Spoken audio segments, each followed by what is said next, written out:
Hello students, जय हिंद सभी को। और आज हम डिस्कस करेंगे कि जो सीडीएस का एग्ज़ाम होता है उसके अंदर फिज़िक्स का क्या रोल रहता है, फिज़िक्स के क्वेश्चंस किस तरीके से पूछे जाते हैं, क्या हमारी स्ट्रैटेजी रहने वाली है और कौन कौन से टॉपिक्स से हमें क्वेश्चंस एक्सपेक्ट करने हैं या फिर क्वेश्चंस आ सकते हैं। प्रीवियस पैटर्न को देखते हुए कुछ सैम्पल क्वेश्चन भी मैं आपको दिखाऊंगा ताकि हमें एक आइडिया मिल जाए कि हमें किस तरीके से फिज़िक्स वाला जो पोर्शन है, जो साइंस का जो पोर्शन है, उसको हमें कैसे डील करना है। ठीक है, तो मैं मनप्रीत आपको फिजिक्स पढ़ाता हूं शौर्य भारत का। अगर आप किसी भी मोड से अगर आप पढ़ते हैं, भले वो ऑफलाइन हो या ऑनलाइन हो, तो उस पर मैं आपको मिलूंगा और फिजिक्स का जो सब्जेक्ट है वो आप मेरे थ्रू ही पढ़ेंगे। ठीक है, तो अगर आप चाहते हैं कि क्लासेस आप ऑनलाइन देखें तो आप शौर्य भारत ऐप पे जा सकते हैं और जो भी आप किस भी कोर्स के अगर आप हैं, फॉर एग्जांपल सीडीएस के आप कोर्स का अगर बाय कर रहे हैं तो आपको रेगुलर लाइव क्लासेस उसमें मिलेंगी। ठीक है, अब चलिए थोड़ा सा हम डिस्कस कर लेते हैं कि किस तरीके से फिजिक्स का ये पार्ट रहने वाला है। ऑल्दो देखा जाए तो फिजिक्स का कोई सेपरेट सेक्शन आपको एग्जामिनेशन में नहीं दिखेगा, बट अगर हम ओवरऑल देखें तो ये जो सेक्शन है ये साइंस के साथ इंडल्ज होकर ही आपको पेपर में शो होगा। तो इसका मतलब ये है कि एज सच आप ये एक्सपेक्ट ना करें कि हमें कोई फिजिक्स का अलग से सेक्शन दिखेगा। जो प्रीवियस स्टूडेंट्स है जो ऑलरेडी एग्जाम दे चुके हैं उनको पता होगा कि ये जो होते हैं मिक्स क्वेश्चंस आते हैं जिसमें साइंस के सारे क्वेश्चंस मिक्स होते हैं, राइट। तो हमें ये चीज ध्यान में रखनी है कि फिजिक्स का कोई डिफरेंट सेक्शन नहीं है, पहली चीज। तो हमें प्रिपरेशन भी उस हिसाब से करनी है कि हम वहां नहीं जाके ढूंढने लग जाएं कि सर इसमें फिजिक्स के क्वेश्चन 10 नहीं आए, 15 नहीं आए, ऐसा नहीं है। ठीक है, तो हमें इस चीज को समझना पड़ेगा कि जो क्वेश्चन का जो आप कह सकते हो जो वेटेज होता है या फिर कितने क्वेश्चंस आते हैं फिजिक्स के, केमिस्ट्री के, बायो के, ये फिक्स नहीं होते, ये प्रोपोर्शन में चलते रहते हैं। तो अगर हम अप्रॉक्स देखें तो 10 to 12 क्वेश्चन जो होते हैं वो आपसे पूछे जा सकते हैं। अगेन ये एक प्रीवियस ईयर पेपर के बेसिस पे हमने एक एनालिसिस पे बेसिस पे बताया। हो सकता है 10 से थोड़े से कम भी रहें, हो सकता है 12 से ज़्यादा भी रहें। तो ऑन एवरेज अगर देखें तो 10 से 12 क्वेश्चन आपके इसमें फिजिक्स के बन सकते हैं।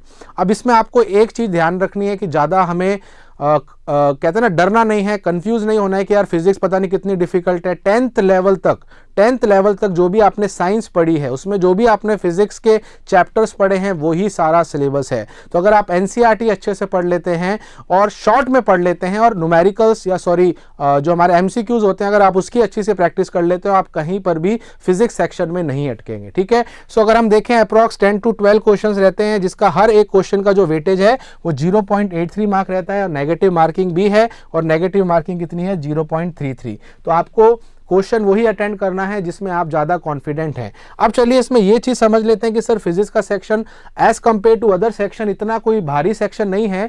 तो बट टॉपिक्स की अगर हम बात करें, जनरल टॉपिक्स जो हैं बेसिकली आपको ये पूछे जाते हैं। तो ये टॉपिक्स के बारे में है, जैसे मैग्नेटिज्म हो गया जिसमें हम मैग्नेट्स के बारे में पढ़ते हैं, इलेक्ट्रिसिटी जिसमें हम इलेक्ट्रिसिटी के बारे में पढ़ते हैं, करंट क्या है, रेजिस्टेंस क्या है, राइट। ऑप्टिक्स बहुत इंपॉर्टेंट चैप्टर है जिसमें हम लेंसेज के बारे में पढ़ते हैं, मिरर्स के बारे में पढ़ते हैं। ठीक है, तो ये एक इंपॉर्टेंट चैप्टर है। साउंड के बारे में भी आप अच्छे से पढ़ सकते हैं। वर्क एनर्जी पावर हो गया, ग्रेविटेशन हो गया, फोर्स हो गया, लॉज ऑफ मोशन हो गया, है ना, फ्रिक्शन और हीट। तो ये कुछ जनरल टॉपिक्स हैं जिसके ऊपर आप ध्यान दे सकते हैं। बट अगेन इस टॉपिक में से भी कुछ ऐसे टॉपिक्स हैं जो ज़्यादातर पूछे गए हैं अगर हम प्रीवियस पेपर का एनालिसिस अगर करें। ठीक है, अब मेरी यहाँ पर आपसे सिर्फ एक ही गुजारिश है कि ये जो पेपर होता है इसका जो स्ट्रक्चर होता है वो स्ट्रक्चर आपको पर्टिकुलर कोई कॉन्सेप्ट को डायरेक्ट नहीं पूछता है। हमें बस ये चीज़ ध्यान रखनी है कि रियल लाइफ बेस्ड जो प्रॉब्लम्स होती हैं या रियल लाइफ बेस्ड जो एग्जांपल्स होते हैं फिजिक्स से रिलेटेड,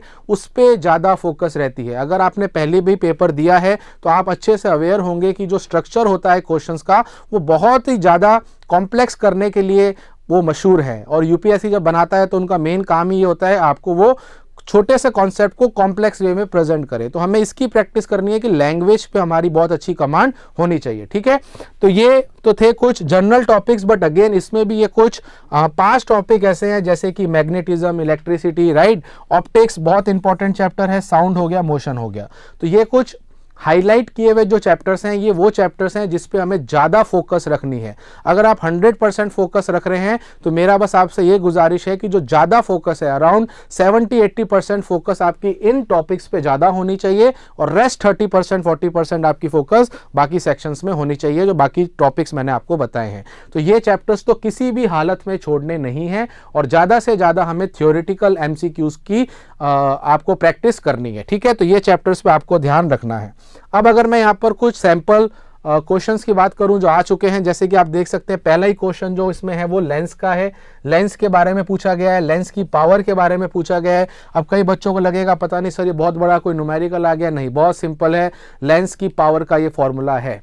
बट ये अगेन तब आएगा समझ में जब आप पढ़ेंगे। तो शौर्य भारत की जो लाइव क्लासेस हैं, रिकॉर्डेड क्लासेस हैं, तो इससे भरी पड़ी हैं, तो आपको अगर कहीं पर भी दिक्कत होती है तो हम हमेशा तैयार हैं, ठीक है। तो आप उसकी टेंशन बिल्कुल ना लें, ठीक है। सेकंड क्वेश्चन अगर आप देखेंगे, ये भी आपका luminous object place at distance, तो ये भी क्वेश्चन आपका किसका है, ऑप्टिक्स का है। तो ऑप्टिक्स काफी इंपॉर्टेंट सेक्शन है, प्लीज इसको मार्क कर ले कहीं पर भी, ठीक है। अब आपको देखेंगे सर ये कोई हमें न्यूमेरिकल दे दिया, बट अगेन ऑप्शंस कैसे हैं, थ्योरेटिकल। मैंने आपको क्या बोला, सीडीएसई मशहूर है लैंग्वेज के साथ खेलने के लिए, तो आपको वो प्रेजेंट कर रहा है न्यूमेरिकल बट आंसर पूछ रहा है थ्योरेटिकल। तो ये जस्ट अंडरस्टैंडिंग देखने के लिए है कि कितना आप डीपली इस सब्जेक्ट को समझते हैं डेली लाइफ से लिंक करते हुए, ठीक है। एक और सैंपल क्वेश्चन देखते हैं। ये सैंपल क्वेश्चन आप देख सकते हैं, थ्योरी कितनी ज्यादा लिखी हुई है।